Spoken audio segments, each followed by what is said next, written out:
Sindir Medina Zain, Uya Kuya, dan Dennis Charista kompak ciptakan lagu Tuti Tukang Tipu. Uya Kuya dan Dennis Charista membuat lagu diduga berisi sindiran untuk Medina Zain.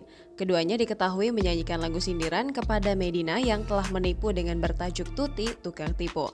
Dilansir dari channel YouTube Uya Kuya mengunggah momen ketika Uya Kuya dan Dennis Charista kompak membuat dan menyanyikan lagu Tuti Tukang Tipu kepada Medina Zain pada Kamis 2 Juni 2022. Dalam kesempatan tersebut, Uya dan Dennis Charista terlihat melayangkan sindiran atas segala penipuan yang dilakukan Medina. Bahkan lantaran merasa geram, keduanya kompak membuat lagu tersebut. Akan tetapi, Uya Kuya mengungkapkan jika awalnya ia berniat sendiri untuk membuat lagu tersebut. Namun, saat proses pembuatan lagu itu, Dennis Charista meminta bergabung untuk terlibat di dalam lagu itu.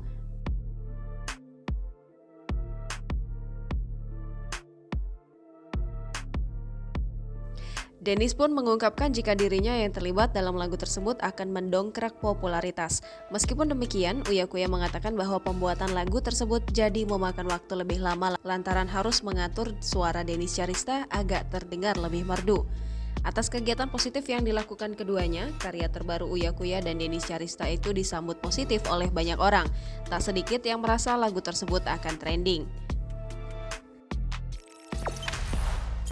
Jangan lupa subscribe, share, komen, dan like ya.